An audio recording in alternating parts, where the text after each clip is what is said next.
안녕하세요. 온토리TV 민수경입니다. 네, 안녕하세요. 김서연입니다. 네, 교수님 안녕하세요. 네, 안녕하세요.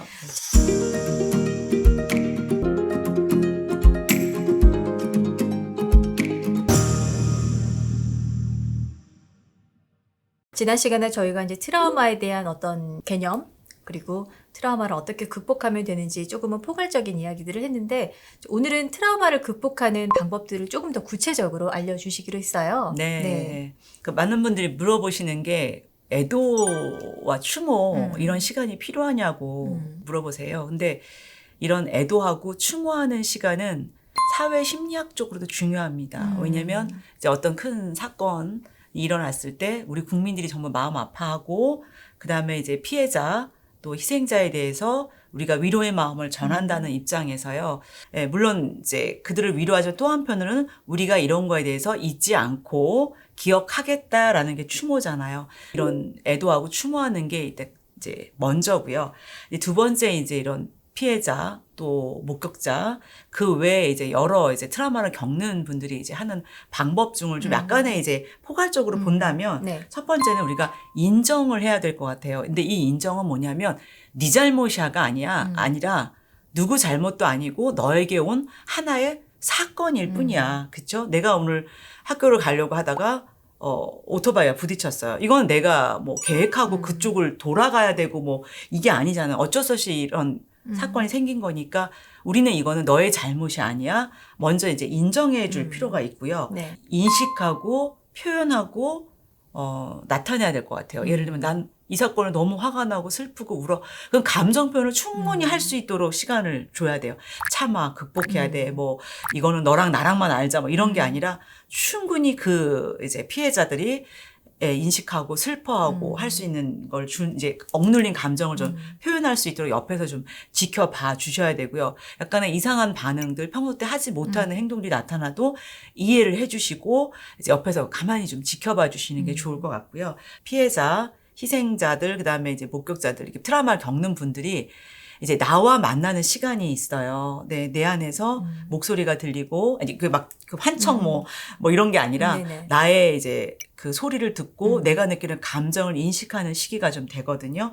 이때 이제 본인 스스로가 좀 잘 조용히 이걸 좀 인식하면 좋겠고요. 그 다음에 이제 변화하는 이제 상처를 극복하는 이제 실질적인 단계가 되는데 그때도 이제 충분히 인식하고 슬퍼했기 때문에요. 일상으로 돌아가는 준비를 한다던가. 그러니까 뭔가 자기 스스로가 행동을 해야 돼요. 음식도 먹기 시작해야 되고 내가 나가서 햇볕도 좀 걷기도 시작해야 되고 조금씩 일상으로 복귀하기 위한 행동을 좀 취하는 시기가 요 시기라고 보시면 될 것 같아요. 예, 이제 구체화하기가 되는데 이때는 이제 본인이 구체적으로 어떻게 해야 될지를 주변과 상의를 하면서 상담도 받으면서 해야 되는 거죠. 예를 들면 어떻게 하세요? 내가 상담을 받겠다라든가 아니면 내가 치료를 받겠다. 이런 것들을 약을 복용을 하겠다.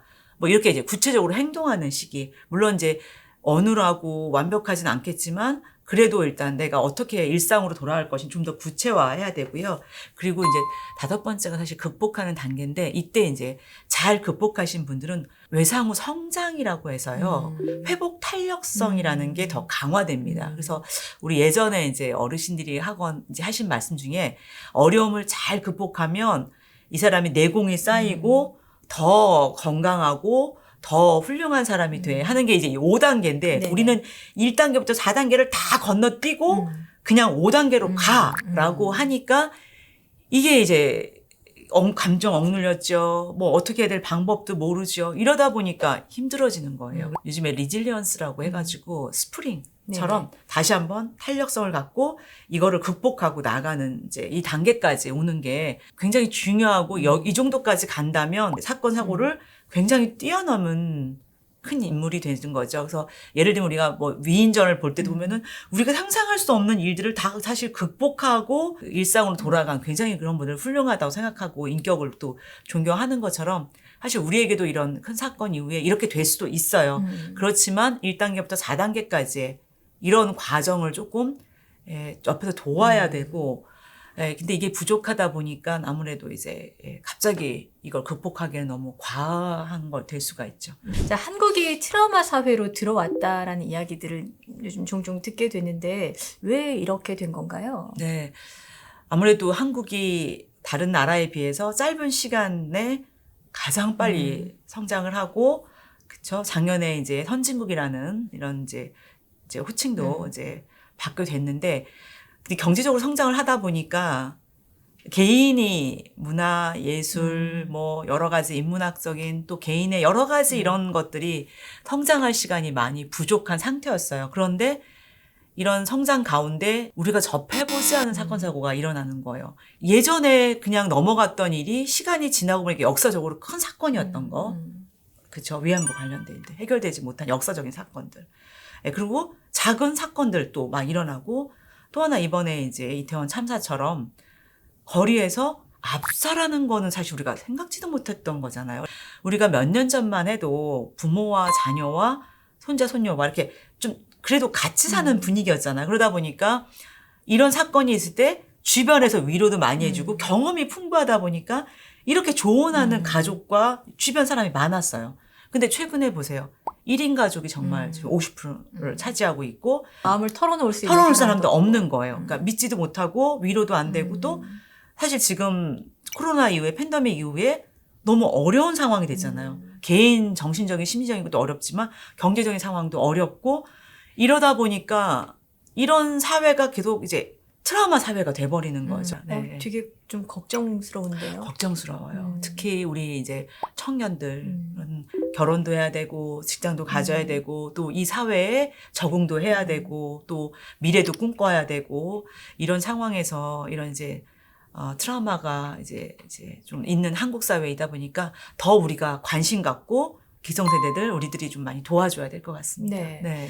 그 국내외 트라우마 중에서 한국 트라우마 기억에 남는 것들이 좀 있으실까요? 네. 당시에 우리나라는 예를 들면 이제 대구 지하철 뭐 사건, 참사 사건, 뭐 무슨 사건 이 정도지, 트라우마라든가 이게 이제 심리적인 치료가 필요하다고 생각은 사실 안 할 때였습니다. 처음에 했던 게 이제 위안부 피해자 여성들을 위해서 이제 오랫동안 치료를 했고요. 결정적으로 저는 이제 세월호 때 제가 그 현장에 있으면서 단원고에 있었고 팽목항에 있으면서 그들의 이제 아파하는 부분들, 자식을 기다리는 애타는 마음들을 좀 보게 됐고, 이 동일본 대지진은 사실 저는 가보고 놀란 게, 이게 그 거의 8.0이 넘었으면 한 도시 사망이에요. 지금 정보에 의하면 수촨성 대지진과 일본의 이 지진은 사실 그 도시가 망한다고 했는데 두 도시가 건재해요. 그걸 극복하는 과정에서 했던 방법 중에 하나, 제가 갔을 때 너무 놀랬던 건 뭐냐면 거기서 사람들이 꽃꽂이를 해. 그리고 거기서 미술, 그림 그리기 대회를 해, 어린애들이. 그리고 상을 줘. 그리고 국가의 국보가 그 현장에, 그 처참한 현장에 있고, 그리고 거기서 아트 테라피를 해요. 그러면서 아이들이 작품을 놓고 나는 이런 걸 어떻게 극복해야겠다. 그러니까 예술로 치료하는 게 굉장히 크게 이슈가 되고 방송이 나갔었죠. 그 사고 현장에서 그죠. 그 지역 주민들한테. 그러니까 그 지역 주민들이 많이 이사를 갈 것 같은데 그 지역이 오히려 경제적인 부흥이 되고요.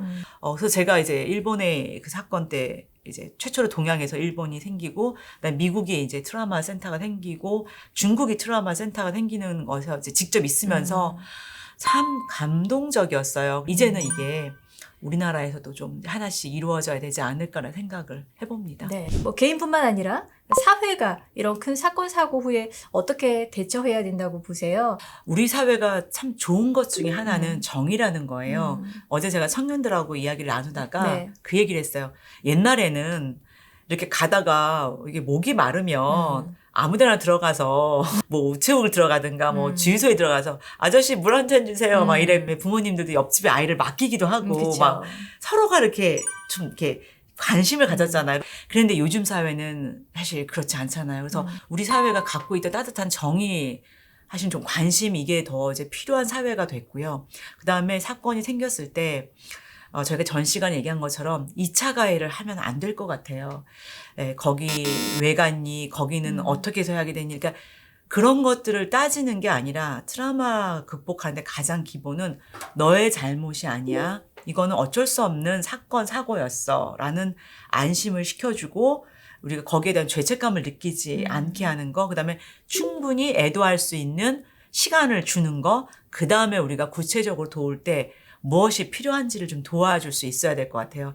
제가 이제 중국에 교환교수로 있고 중국에 있었을 때 예술가들이 힘을 합쳐서 큰 장애를 입은 아이들을 위해서 예술 교육을 시켜주고 그림을 팔아서 그들의 교육비를 대고, 그래서 그 아이들이 성장해서 그 성의 화가가 되고 그 성의 디자이너가 돼서 오히려 그 지역을 위해서 봉사할 수 있게 하는 거 보면서, 그러니까 필요로 하는 게 뭔지, 정말 그 아이의 부모 노릇 해주는 것도 있고, 그 다음에 그 아이의 재능을 발굴하는 것도 있고, 물질이 정말 실질적으로 필요할 수 있기 때문에 어떻게 해야 될지 좀 세심하게, 그리고 좀 꾸준히 해줘야 될 것 같아요. 우리가 처음에는 막 누구든 막 다 도와줄 것처럼 하는데 시간이 지나고 나면 잊어버리잖아요. 잊어버려요. 그래서 정말 우리 아픈 사건 중에 하나가, 그때 이제 그 신안 노예 사건 있었잖아요. 제가 그때 치료를 담당을 했었는데 정말 그 악덕 업주에 의해서 사람들을 이제 어렵게 구해왔잖아요. 근데 그 다음에 관리가 안 되니까 정말 반 이상은 다시 돌아갔대요. 다시 돌아가고 나머지는 실종이 돼버렸어요. 어디 있는지도 몰라요. 근데 먹고 사는 게 급급하니까 있을 곳이 없으니까 다시 또 돌아가잖아요. 그것처럼 정말 우리 사회는 이런 사건 사고에 대해서 이제 관심을 좀 가져야 될 것 같고요. 그리고 저는 이제 오랫동안 이런 트라우마 환자를 보다 보니까 사실 이게 정신적인 문제가 있고 이제 정신 건강에 문제가 있는 하나의 병자 취급하면 안 될 것 같아요. 그리고 끝까지 사랑과 그다음에 필요한 경우는 이런 치료도 필요하지만 관심 갖고 꾸준히. 그래서 저는 사실 얼마 전에 저희 집으로 이제 귤이 배달이 됐는데, 제가 이제 개인적으로 하기에는 너무 많은 이제 시간과 여러 가지가 이제 부족해서 항상 마음만 이제 전하고 있고, 한 번 뵈면 식사하고 그분들과 이제 위로를 했던 분인데, 이제 보내주면서 교수님 항상 감사드려요, 이런 표현을 들을 때마다 그 귤 하나하나가 그들의 눈물일 거 아니에요. 그래서 너무 감동스러운 거예요. 그래서 내가 미약하지만 이렇게 오랫동안 관심 가져주는 게 이분들이 성장하고 극복할 수 있는 큰 힘이 되겠구나라는 생각을 해봤습니다. 네, 끝으로 하실 말씀 있으실까요? 네, 성숙한 사회가 된다는 건 그 매슬로우의 그 두 번째 욕구 중에 첫 번째는 생존의 욕구고 두 번째가 안전의 욕구예요. 이 안전은 내 자신이 안전하다는 건데, 그거는 환경으로부터 안전하고 내가 있는 공간의 심리적으로 안정도 중요한 거거든요. 그래서